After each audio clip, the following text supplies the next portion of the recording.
Well, hello and welcome to volume 84 of My Prostate is Trying to Kill Me. I'm Mark Graves, just a regular guy fighting prostate cancer, and I'm glad to have you along for the ride. You know Tom over there, who's actually sitting in my living room about 10 feet away from me, and we're together this morning because we were supposed to go out to breakfast and meet Brian, who on my screen is down here. I don't know where he is on your screen, but there he is. It's Brian, and the last name's Schiff, right?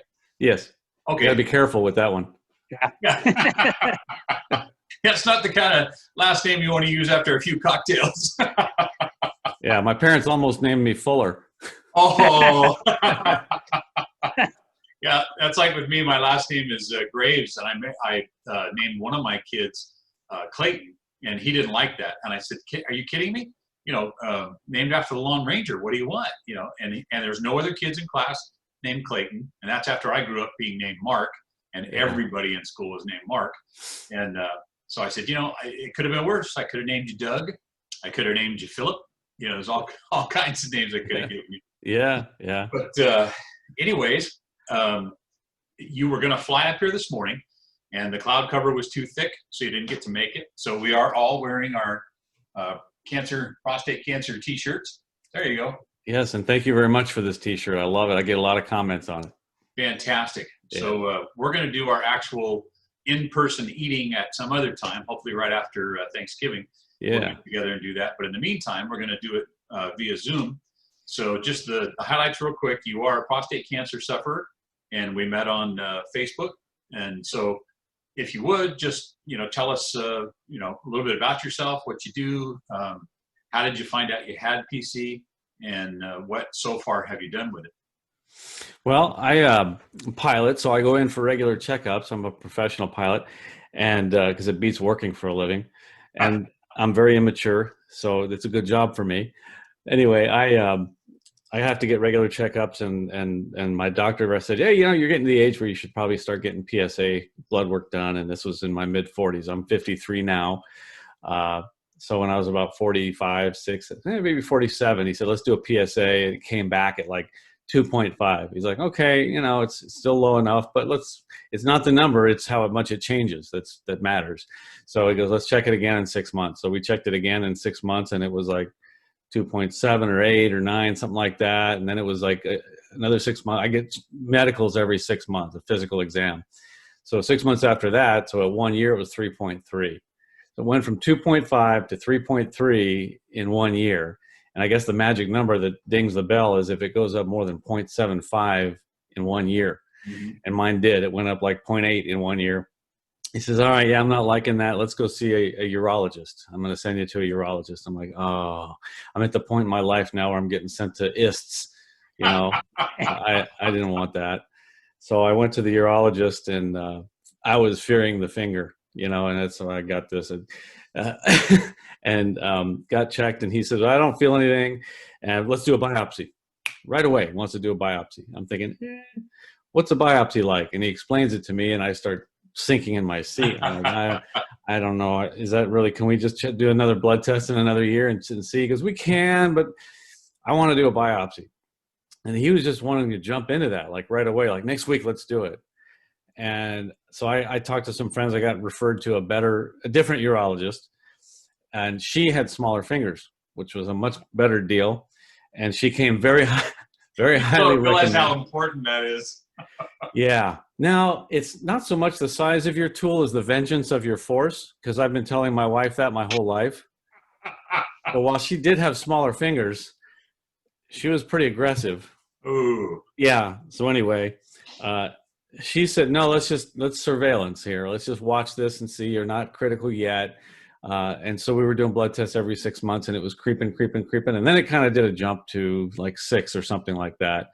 And she says, yeah, we need to get a biopsy. It was 5 point something. Let's do a biopsy. I'm like, great. And there wasn't enough Valium in the world that, you know, the other guy was going to put me out. He said, you can go under for this.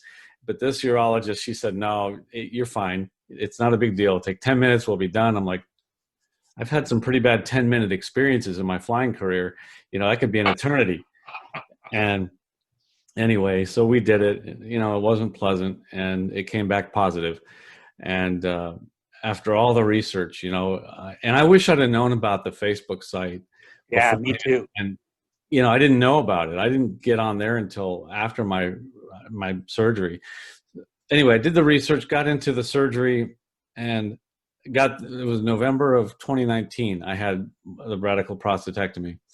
And then 3 months later, and that was tough. I seen stories where people go home the next day, and I was there for 4 nights. Wow. Yeah, I had a post-surgical ileus, and that's where, your bowels don't wake up. You're not processing, you're not moving. They listen to your stomach. There's no bubbling, no gurgling, nothing's going on, which meant they couldn't give me any pain meds. Right. Because that binds you up too. So I was in a lot of pain, and then I was getting nauseous, and it was really a rough experience. So I say they should give you a good diet to eat before you go do that surgery. So anyway, I came home. Then it started getting into the last holiday seasons, recovering through all that, and then afterwards I got my post check. It was 0.03, which I thought was great. And I even see a lot of people say, "Oh yeah, 0.03," and they're celebrating. And I'm like, "Well, I'm up to 0.06 now," and I think I'm in the same boat Tom was in. So now I have another IST, radiation oncologist, Yeah. and so I'm at the point now where we're going to probably keep watching that. And it plateaued at 0.06, but he's like, eventually it's going to get to a point where we're going to have to do radiation. Yeah. So that's where I'm at now. And that's the tough part. I think all three of us are sitting there in the same boat, because I'm waiting to find out what mine's going to do, if it's going to go up or down. Tom's, in fact, you're giving blood today, right, for your test? Later on today, yeah. Yeah. Good luck. And then we got to find out, which way it's going to go. So if they're going to give you the radiation, do you know what kind you're going to get? Well, he said there's a kind that, I was going to go get a PSMA scan up at UCLA, and I call it the Uber scanner, because I don't know it's like gallium, PET CT, whatever. But anyway, it can detect tiny little traces of prostate cancer with gallium, and it's experimental, and I qualified and all that. But he says your PSA needs to be up to 0.2 before it stands a 20% chance of seeing it. I'm like, okay, so do we wait or not? He's like, let's watch your PSA and let's do a genetic test on the tissue they removed from surgery. And so they did a genetic test on the cancer tissue, and it came back as non-aggressive, and it was a low, I forgot what kind of score it was. It's too many terms. Yeah. But he said, it's not aggressive. Your PSA is rising slowly. Let's just aggressively watch it and wait. And so when it gets up to a certain point, I start radiation. He goes, it's inevitably going to happen. You're never really free of it. You get breaks, I guess.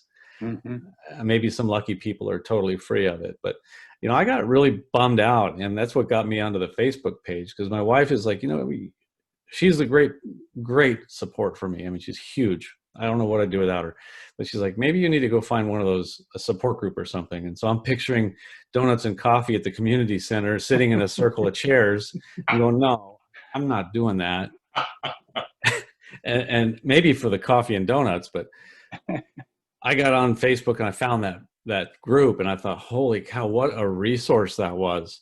Mm-hmm. And that's where I saw you and saw your videos and just got hooked on watching them, because it's like, holy cow, there's someone going through what I'm going through. Mm-hmm. And here's 14,000 or 15,000 now of my best friends. Mm-hmm. And I never met them. I didn't. That's why, I wanted to talk to people who've been through this, because I got to a point where, I was worse than my wife watching a Hallmark movie or something. I'd be in tears and crying, and I don't even have the hormone therapy that you guys did you have it, Tom? What? The hormone therapy? Oh yeah, I've been on that for almost 2 years. Oh, that's right. Yeah. So you both got that, and I don't even have that. And it doesn't take much to just set me off and have the waterworks going. And so it's been huge, just being able to relate to other people and being able to see the Facebook group. And that's why when you guys agreed to, let me come down and meet with you, I was like so excited. And it's a bummer that Mother Nature got in the way. And, my little airplane, we don't fly in clouds in that thing. I don't even have instruments in it.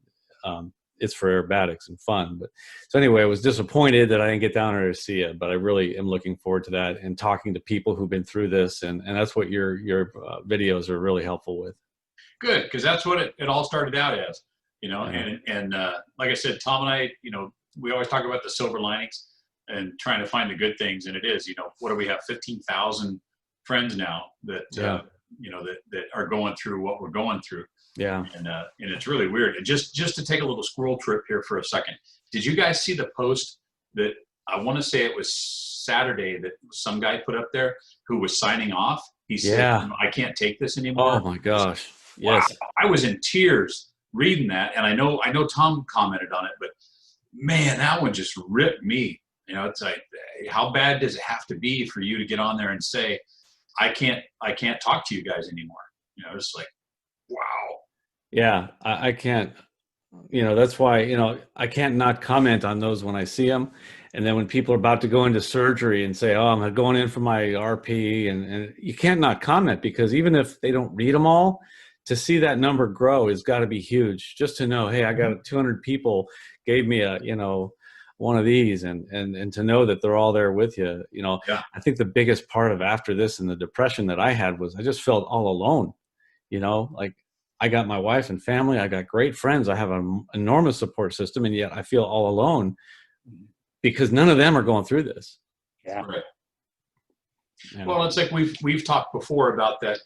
Well, you've got the good cancer, you know. Oh no. But like Tom and I were talking at breakfast this morning. I have a buddy who has prostate cancer, but they're doing the wait and see. It's not super aggressive. His prostate has grown over the years, you know, but it's one of these things where his PSA is just a very gradual, very slow climb over the last 15 years, and it is enlarged. But as you get old, they all enlarge. I mean, we're all going to have, you know, bigger prostates as we get older. It's just part of it. And so he was telling, though, because my buddy's dad is in a rest home, or what do they call it, assisted living. And he said, you know, he says, I bet you that if you took all of those men that die in that assisted living place and did autopsies, you'd find 98, 99% of them all have prostate cancer. They didn't die of it, but they died with it. You know, so that's what my urologist said is most likely. But you don't want to take the chance of, you know, there is an aggressive form of it. Yeah. And you don't want to be that person who gets that and ignores it. And I know I heard your story of, you know, what you're going through and how you're experiencing. But the one thing for me, if you're trying to find the silver lining, is I pee like a 10-year-old now. I mean, I used to go into the restroom. I'd be standing there at the urinal, and there'd be like 3 or 4 guys who come and go before I ever finished. Now I go in there and I pee with pride. I'm like, done. And I'm out of there, which that's like my silver lining, because I just enjoy that every time that happens now. Sometimes I can even beat a young teenager, you know, it's like awesome. So that's what I got going for me. But as far as the good cancer, you know, they said there was that saying that I used to I used to be upset because I had no shoes until I met a man who had no feet. Yeah. So somebody's always got it worse. You know, pancreatic cancer, no doubt, is way worse than this. But you know what? I don't have that. And you know what? I have feet. So I need shoes. Yeah. And, you know, your battle, everybody has their own battles. And if we have prostate cancer, that's our battle. Someone has pancreatic, I would trade with them. I get that. No way. But it still sucks.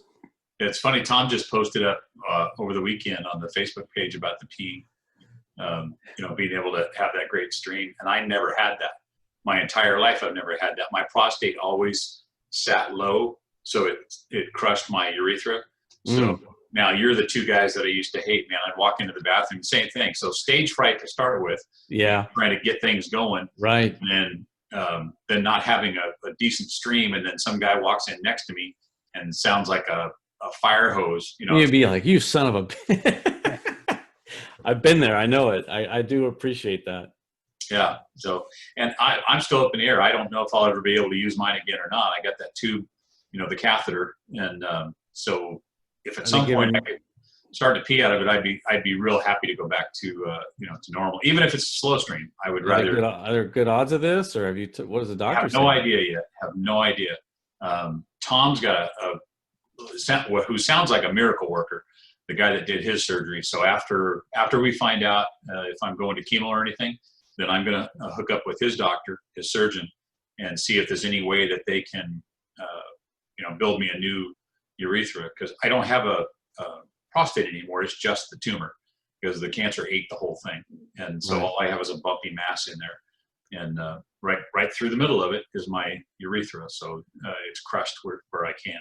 Wow, you would think in this day and age they could build a bypass. I mean, they can bypass your heart with arteries and everything like that. Yeah. Why can't they do a urethral bypass? Yeah, and even even if I had to use, even if I had to deal with the ED problem afterwards, then as long as I could use it to pee, and it work normal, and I don't have a stupid tube, silver lining again. I mean, there's other ways you can handle the ED problem, but it would just be nice not to have that tube anymore. Yeah, speaking of the ED, and I'm open about this to everybody because I want everybody to know what they're getting into, learn about it, understand it. I'm a year after surgery, and little Brian still hasn't come to the party. But maybe my doctor's like, he wants to do the Trimix, and he's like, it'll work for you. And I'm like, I hate needles to begin with, and now you want to talk about putting one in one place that if I had to put a needle, I wouldn't want to do. And I'm like. My wife's like, yeah, go do it. I'm like, here, I'll do it for you. She offered to. And I'm like, I don't know. So that's where I'm at now. And we've made an appointment for that. And I got to build up the nerve. I don't know if there's enough Valium for that either, but guys say it's not that bad, but. Well, I don't know if I should tell you this story or not. No, I'll tell you. There's a buddy of mine that, went to that one that advertises on the radio all the time, that Boston Medical Group. Yeah. It mixed a little cocktail for you while you're there in the room, and then they try it and make sure that everything does what it's supposed to do. And so he went and they did the thing, and it worked. And then of course I asked, well, okay, you're in the room and it's there. I go, what do? He goes, oh, you got to finish it off while you're there. You gotta take care of business, or walk home with a raging heart on. But you know how they tell you for more than 4 hours, call a doctor or whatever. Which I've always joked about. I'm like, hey, if it's there for more than 4 hours, call all your friends. Call all the girls you know. Exactly. Get in line. So he ended up having to go to the ER, and the way that they solve that problem for you is there's a needle about this long on a syringe. And in it goes, and then they suck all the blood out, because if they don't, it'll gangrene on you and get infected and falls off. So he lived through that, and then about a month later, they get all kind of frisky and everything. So he does it again. Pops that thing in there. Same thing. It wouldn't go down, so he had to go to the ER again. Same doctor, and he said this second time the guy wasn't as gentle as he was the first time. So he got it all sucked out. And so he's like, I don't think I'm going to, sorry, I got a helicopter going over. He said, I'm not going to do that anymore. But super long story shorter, he now has the implant. I call it an erector set. But, yeah, exactly. And, but, I mean, there's so many ways to do it. Yeah. Fortunately, I don't think, the part that sucks is the longer you don't use it, you lose length on it. Yeah, and they didn't tell me about the part where then they take out 2 inches of your urethra, that you're going to lose 2 inches of your, I'm like, why didn't you tell me about that? I asked my doctor, I said, is it ever going to come back? And he goes, well, you're not going to be doing any movies. Yeah. I said, wow. That's horrible. And, people knew I didn't have much to begin with. And now it's, oh my God. But I didn't know about that till afterwards. Yeah. And you guys have both had surgery. I haven't had it, so I didn't have to deal with that part of it, but like I said, it's crushed and mangled and no good anyway. So it's not working. And, I figure worst case, I've had a good run. I'm alive. You know what? And I think we were talking about this with Indio in one of the videos, or with Jack, or with both of them. But I'm in a relationship with my wife where it's fantastic. I mean, we joke about it all the time. In fact, last night we were just talking about it, and it's like, I'll go by and grab her ass or something. And go, man, if I could, man, I'd be tearing that up. Yeah, right. And we're the same way. And I'm like, I got a great wife. I got a great relationship. You find ways to be intimate. If you're close enough, doing that one thing, you find ways around that. God, and I wish so much I could make that move.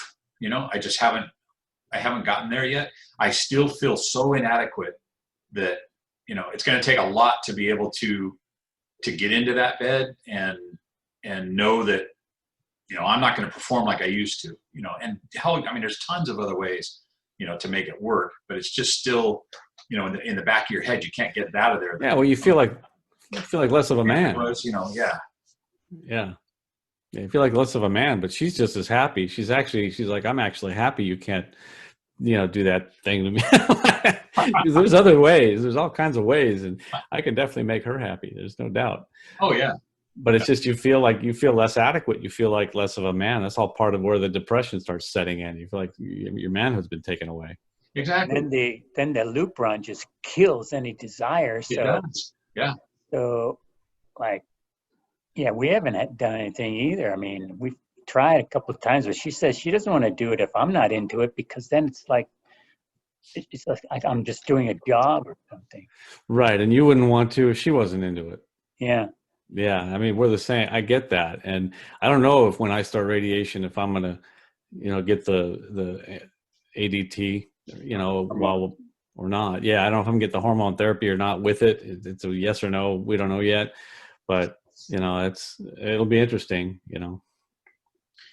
But I appreciate you being honest with us and, you know, open about that, because that's one of the things we really haven't gotten into a whole lot with this series. Because the weird part is the sensitivity is still there. You know, Tom and I have talked about that, and you actually still can, without getting hard, you can still have an orgasm. You know, that surprised the hell out of me, and they're more intense. I mean, way more intense. And some people have that, some don't. It's almost like when it's over, it's like, stop touching me, stop. You know, it's insane. And so I was surprised about that. And I'll say, and I don't know if you want, you can edit this out, but I'll tell you this much: with nothing coming out, a blowjob's a lot easier to sell. Another silver lining. Keeping it real. No, it's true though. And like for the guys that, and I was one of them. Yeah, what do they call it?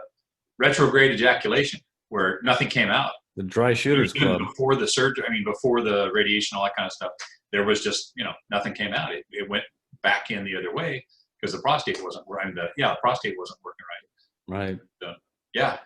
Don't have to. What did I tell Kelly that is? You don't have to look for a towel anymore. Honey, would you like a towel? We laugh because we can't cry, and we got to joke about it. Well, yeah, you know, and then ultimately the bottom line, like I always tell her, is I'm breathing. You know, I'm above ground, and I can still laugh about stuff. So, you know, but if I never am able to, you know, have well, it's not true, because I'll be able to have some sort of sex. You know, whether I can use my natural plumbing or not, who knows? But you know, I'm okay with that. You know, because I'm alive, and and there's a lot more to life. You know, it's just one spoke. You know, you can't make sex the hub of your life. If you do, this isn't going to work for you. It's one spoke in the wheel. Right.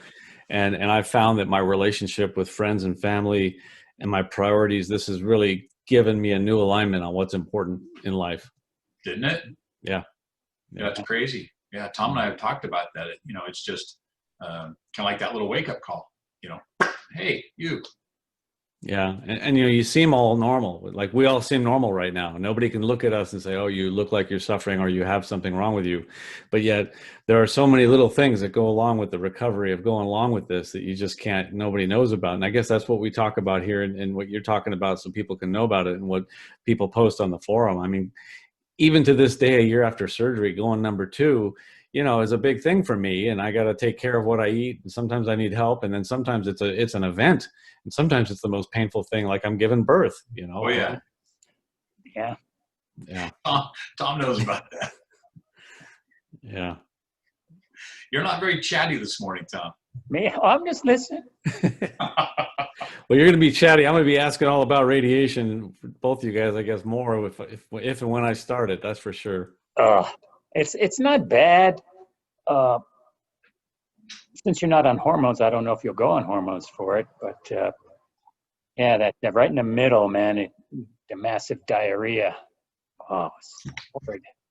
And then not having the prostate, Brian. So you can't have any gas, and you have to have a full bladder. And you know, I don't know for you, but I can't pee and pass gas at the same time unless I'm over a toilet because Yeah, there's like the one there used to be 2 or 3 muscles that take care of separate things, and now it's one that does it all. so if you got a full bladder and you have to pass gas, because if you have gas on the table in the radiation room, the girls will kindly remove it for you. I always have gas. That's my wife. Yeah. How do you not have gas? You have to diet, 0 fiber, pretty much white bread and chicken and anything that has fiber, and you just cut out. And then you wake up. I woke up 3 a.m, took my Gas X, drank my water because you're supposed to drink a quart of water before treatment, and then it's all about a timing issue. It was really and of course it was 7:30 in the morning, right when things started to happen. Right. Minutes we're going into radiation. Yeah. Okay. Yeah, that's got to be tough.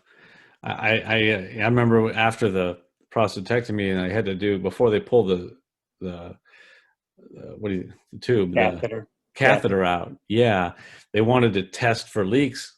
I'm like, oh, how do you do that? They all they force fluid up in there, and they start filling your bladder. They just lift it's like an IV bag. You've seen it, I guess, and they fill it back up, and they're filling your bladder. And he goes, tell me when it starts hurting. And I'm like, yeah, okay, it's hurting. It's like, I really got to go. It's like a full bladder. Like you can hardly even walk to the toilet. It hurts so bad. It was like that, when they're checking it, doing their leak check, and then they x-ray and look for, or ultrasound or something. And that was tough. I have a tiny bladder is what they discovered. They said, you really in a lot of pain. We hardly put anything in there. I'm like, I have a small bladder. That was tough. Yeah, that's what I went through at the very beginning of this. And I don't have a very big bladder either, but they took out 2,000 milliliters. So like a 2-liter soda bottle full in my bladder. And I was just walking around with that in there. Wow. Yeah, that wasn't. You're never emptying it. Couldn't get it out because the urethra was crushed. So it was, Tom and I were talking about that this morning. I was showing in my stance, it's like the cop thing, leaning up against the wall, over the toilet, seeing if anything would come out. I was like, right. And then so you push, and all of a sudden, and you lose your pressure, and there's nothing there to help it get out. So it is really weird, and thank goodness that I've got friends, because this isn't really something you talk with one of your buddies that doesn't have prostate cancer. It's you can't talk about this with someone who can't relate to it. All these things, Yeah, I don't sit down and talk to my buddies and say, hey, my poop's not coming out like a ribbon anymore. My poop's actually getting a little more round. Because they'd be like, good for you, buddy. Yeah. Yeah. You got to have people who can relate to the things you're talking about to make it worth talking about. Mm-hmm. Well, and that's why I dig this so much. And their Zoom is going to cut us off. So I'm going to wrap this one up. But after the holidays, we'll get together and break bread in person. And that'll give me a chance too, because we were going to try and record the whole thing while we're eating. And I know I can do that. I just got to figure out how to get the camera to work with the mic. So I've got a GoPro and one of those external mics that's on there. Okay, cool. That'd be fun. Yeah. So once I get that, and then I want to get my picture taken in your plane too. That is so cool. Oh yeah, we'll do it. Definitely. That is awesome. If your cojones are big enough, we'll go for a ride in the plane. Well, they make volume. Exactly. That's what I was telling you at breakfast this morning, huh? I said it's more like a stunt plane because it's so skinny. Yeah. It You're is. gonna have to get like a vice grip for your tube. It's a Citabria. That's what it's called. And if you spell that backwards, it's aerobatic. Oh, there you go. But I don't do aerobatics. It scares the shit out of me. I like to just fly. I know that it can take it, but I just like to fly around and play around. I don't do any crazy, what you would call stunt flying. I don't do that. Oh, cool. Yeah. Right. Yeah, he's telling us that now. Yeah. Once you're up in the air, and he goes, yeah, we call this one a stall. No, All right. I'm nice. Well, I'm going to wrap it up. Thank you so much for watching the video. Brian, especially thank you so much for being here, Tom. As always, Well, how can you? I live here. How can you not believe in Christmas? But as always, if you'd like to continue to follow along with the journey, love to have you. Just click on the subscription button below. There's a bell there. You can hit that. It'll notify you every time a new video goes up. We're trying to get the videos noticed more. So if you'd like to, share them, like them. The algorithm seems to pick up on that for some reason. Make comments, ask questions below. If you got questions for Tom or for anybody that's on here, Brian, Jack, anybody, just go ahead and pop them below because we can all see the questions and the comments that are on there. So please feel free to do so. And as always, thank you so much for the prayers and the, we're all going to show our shirts, for the prayers, the good thoughts, the aloha, the shaka, the positive vibes, everything you send our way, we appreciate it. So thank you so much for being there. Tom? Oh, I was going to say, every time we have a new guest on, I feel like I have a new friend. You do. Yeah. You do. And I got 2 new friends now. Thank you. Awesome. Okay. All right. Well, with that, we're going to go ahead and close it out, and we will see you guys on the